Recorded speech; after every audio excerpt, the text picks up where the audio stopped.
প্রিয় দর্শকবৃন্দ, আজকের ভিডিওতে আমরা কথা বলবো সুদানের সেই ভয়াবহ পরিস্থিতি নিয়ে। একটি দেশ যেখানে গত 2 বছর ধরে এমন এক গৃহযুদ্ধ শুরু হয়েছে যা পুরো বিশ্বকে স্তব্ধ করে দিয়েছে। কিন্তু দুঃখের বিষয় হলো আজও বহু মুসলিম দেশ এই বিষয়ে নীরবে রয়েছে।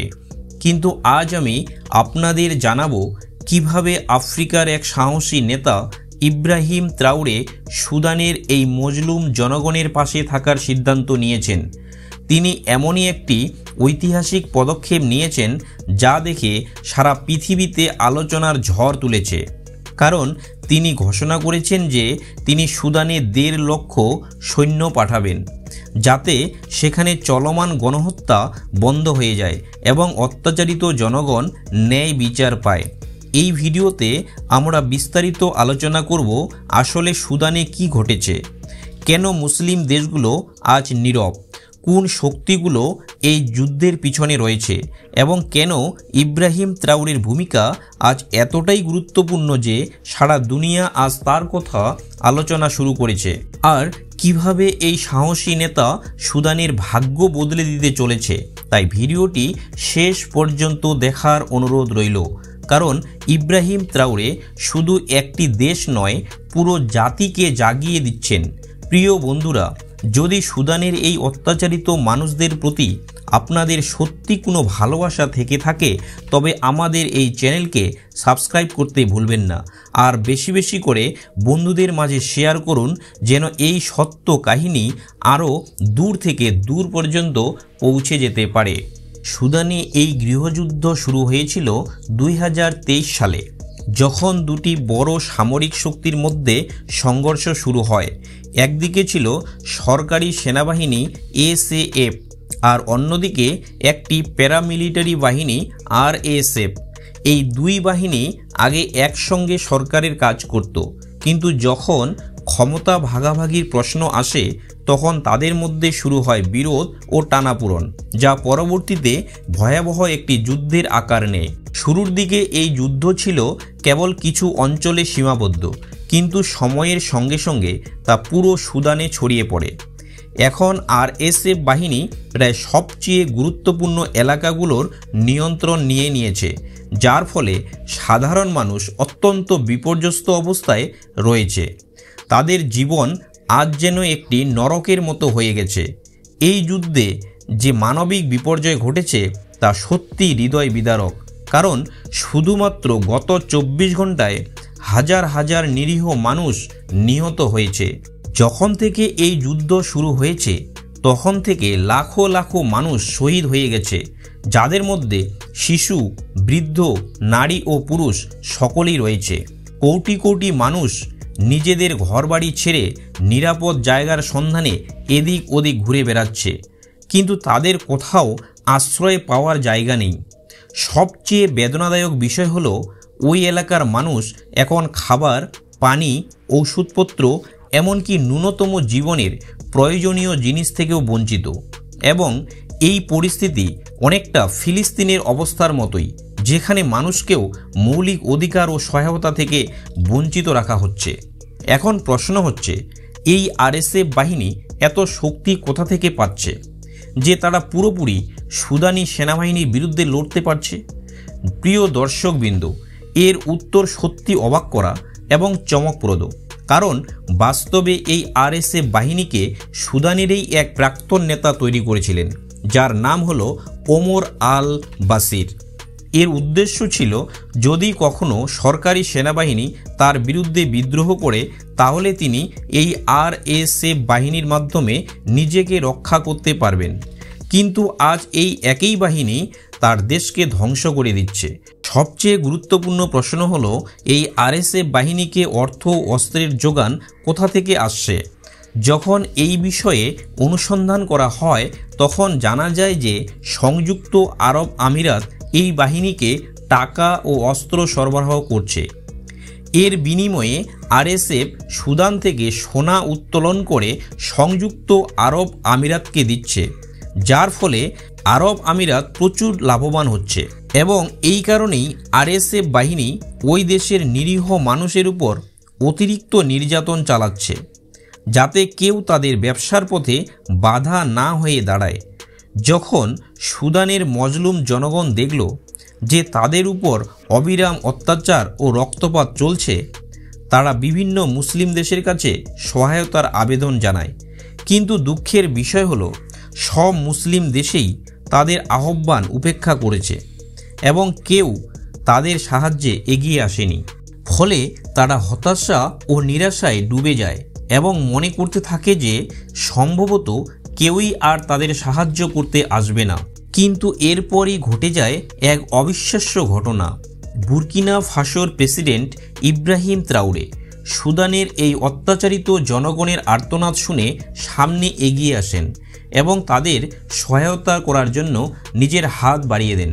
তার এই ঘোষণার পর সুদানের মানুষের হৃদয়ে এক নতুন আশার আলো জ্বলে উঠেছে। সুদানের কিছু মানুষ ইব্রাহিম ত্রাউরিকে বলেছিল তাদের আরব দেশগুলোর কাছ থেকে কোনো আশা নেই, কারণ আরব দেশগুলো তাদের তুচ্ছ ও গরিব জাতি বলে মনে করে এবং সহায়তা করতে আগ্রহী নয়। বরং দুবাইয়েই এই অত্যাচারের সবচেয়ে বড় ভূমিকা রাখছে, কারণ তারা আরএসএফকে অস্ত্র ও অর্থ দিচ্ছে, যার ফলে এই বাহিনী দিন দিন আরও শক্তিশালী হয়ে উঠছে এবং অত্যাচারিত মানুষের উপর নির্যাতন আরও বাড়াচ্ছে। ইব্রাহিম ত্রাউরে সুদানের এই ভয়াবহ ও দুঃখজনক পরিস্থিতি দেখার পর একটি অত্যন্ত বড় এবং ঐতিহাসিক সিদ্ধান্ত নেন।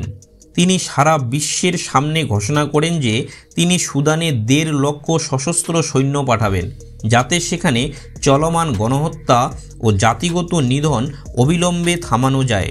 তিনি স্পষ্টভাবে বলেন যে তিনি এই কাজ কোনো সোনা রূপা বা ধন সম্পদের লোভে করছেন না, বরং মানবতা, মজলুমদের সাহায্য এবং ইসলামী মূল্যবোধ রক্ষার জন্যই করছেন।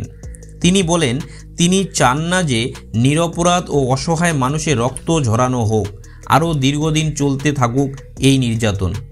ইব্রাহিম ত্রাউরে তাদের কঠোরভাবে সমালোচনা করেন, যারা এয়াজিদের পথ অনুসরণ করছে, অর্থাৎ যারা অন্যায় ও জুলুমের বিরুদ্ধে আগে কথা বলতো, বড় বড় বক্তৃতা দিত, কিন্তু এখন যখন মুসলমানদের উপর অত্যাচার চলছে তারা চুপ হয়ে গেছে, তাদের জবান বন্ধ হয়ে গেছে, যা সত্যি লজ্জাজনক ও নিন্দনীয়। তিনি আরএসএফ বাহিনীকে মাত্র 24 ঘন্টার আলটিমেটাম দেন এবং স্পষ্ট ভাষায় বলে দেন যদি তারা অবিলম্বে তাদের সন্ত্রাস, জুলুম ও গণহত্যা বন্ধ না করে তাহলে তার সেনাবাহিনী কঠোর পদক্ষেপ নেবে এবং তারা কোনো দয়া মায়া রাখবে না। একই সঙ্গে তিনি সংযুক্ত আরব আমিরাতকেও কঠোর সতর্কতা জারি করে দেন এবং বলেন যদি তারা আরএসএফকে অস্ত্র, অর্থ বা অন্য কোনো সহায়তা দিতে থাকে তাহলে তিনি দুবাইয়ের গুরুত্বপূর্ণ শহর ও ঘাঁটিগুলোকে টার্গেট করবেন, কারণ তিনি বলেন এই নির্মম অত্যাচার তিনি কোনো অবস্থাতেই সহ্য করতে পারবেন না। ইব্রাহিম ত্রাউরে সুদানের অসহায় ও মজলুম জনগণকে প্রতিশ্রুতি দেন যেভাবে তিনি বুর্কিনা ফাসোতে বিদেশি কোম্পানিগুলোর কাছ থেকে প্রাকৃতিক সম্পদ ফিরিয়ে এনে নিজের জনগণের কল্যাণে ব্যবহার করেছেন, ঠিক সেভাবেই তিনি সুদানের সোনার ভাণ্ডার ফিরিয়ে এনে সুদানের জনগণকে দেবেন, যাতে তারা নিজেদের প্রয়োজন মেটাতে পারে, নিজেদের জীবনকে উন্নত করতে পারে এবং আর বিদেশি শক্তির দোয়ার উপর নির্ভরশীল হতে না হয়। এই পুরো ঘটনাটি আমাদের একটি অত্যন্ত গুরুত্বপূর্ণ শিক্ষা দেয়। আজকের পৃথিবীতেও এমন সাহসী ও সত্যনিষ্ঠ নেতা রয়েছেন যারা নিজের ব্যক্তিগত স্বার্থ এবং রাজনৈতিক সুবিধার্থ নয়, বরং মানবতা এবং মজলুমদের সাহায্য ও ইসলামী মূল্যবোধকে সর্বোচ্চ অধিকার দেন। এমন নেতারা প্রয়োজনে নিজের জীবন বিপন্ন করেও অত্যাচারিতদের কণ্ঠস্বর হতে প্রস্তুত হন। শেষে আমি সমস্ত বন্ধুদের আন্তরিকভাবে অনুরোধ করছি সুদানের নিরীহ, মজলুম ও অসহায় ভাই বোনদের জন্য দোয়া করুন, যাতে আল্লাহ তাআলা তাদেরকে এই ভয়াবহ বিপদ ও পরীক্ষার পরিস্থিতি থেকে মুক্তি দেন এবং তাদের জন্য শান্তি ও স্বস্তির দিন ফিরিয়ে আনেন। আর দোয়া করুন যাতে আল্লাহ তাআলা ইব্রাহিম ত্রাউরের মতো সৎ ও সাহসী নেতাদের আরও শক্তি ও সাফল্য দান করেন, যাতে তারা আরও ভালোভাবে মজলুমদের পাশে দাঁড়াতে পারেন। কারণ আজকের এই কঠিন সময়ে এমন সত্যিকারের ন্যায়পরায়ণ ও নিঃস্বার্থ নেতা খুবই বিরল, যারা মানবতার সেবা করতে নিজেদের সব কিছু উৎসর্গ করতে প্রস্তুত। বন্ধুরা, এই ভিডিও শেষ করার আগে আমার এক ছোট্ট কিন্তু অত্যন্ত গুরুত্বপূর্ণ অনুরোধ। যদি আপনারা মনে করেন যে বিশ্বের মজলুমদের কণ্ঠস্বর হওয়া আমাদের দায়িত্ব, যদি আপনি হৃদয় থেকে অনুভব করেন যে সুদানের শিশু, নারী ও বৃদ্ধদের উপর হওয়া জুলুম শুধু তাদের নয় বরং পুরো উম্মাহের বা মুসলিম জাতির, তাহলে এখনই একটি কাজ করুন, এই ভিডিওটি লাইক করুন এবং যত বেশি সম্ভব মানুষের কাছে শেয়ার করুন, যাতে অন্তত এই সত্য, এই জুলুম, এই আর্তনাদ পৃথিবীর কোনায় কোনায় পৌঁছে যেতে পারে। কারণ হতে পারে আপনার একটি শেয়ার কোনো এক মানুষের চিন্তাধারা বদলে দেবে, কোনো এক হৃদয়ে সাহস ও ন্যায়বোধ জাগিয়ে তুলবে, অথবা কোনো প্রভাবশালী ব্যক্তির কানে এই আওয়াজ পৌঁছে দেবে। আর যদি আপনি চান যে এমনই সত্য বলার, গোপন সত্য প্রকাশ করার, উম্মাহর কষ্ট পৃথিবীর সামনে তুলে ধরার ভিডিও আপনি নিয়মিত পেতে চান, তাহলে আমাদের চ্যানেলটিকে এখনই সাবস্ক্রাইব করুন। আপনার একটি সাবস্ক্রাইব আমাদের আরও শক্তি ও সাহস যোগাবে, যাতে আমরা এই কথাগুলো বলতে পারি যা পৃথিবী বলতে চায় না, সেই বাস্তবতাগুলো দেখাতে পারি যা মিডিয়া আড়াল করে রাখে। বন্ধুরা, দোয়া করুন যাতে সুদানের এই নিরীহ মানুষগুলো এই অন্ধকার থেকে খুব দ্রুত বেরিয়ে আসে। দোয়া করুন যাতে আল্লাহ তাআলা ত্রাউরের মতো সাহসী ও সত্যনিষ্ঠ নেতাদের সহায় হন, তাদের হৃদয়ে দৃঢ়তা ও ঈমান বৃদ্ধি করেন। আরও দোয়া করুন যাতে আল্লাহ তাআলা আমাদেরকেও সেই হৃদয় ও সাহস দান করেন, যার মাধ্যমে আমরা মজলুমদের পাশে দাঁড়াতে পারি। আবার দেখা হবে পরের ভিডিওতে। ততক্ষণ পর্যন্ত আল্লাহ আপনাদের সবাইকে হেফাজতে রাখুন।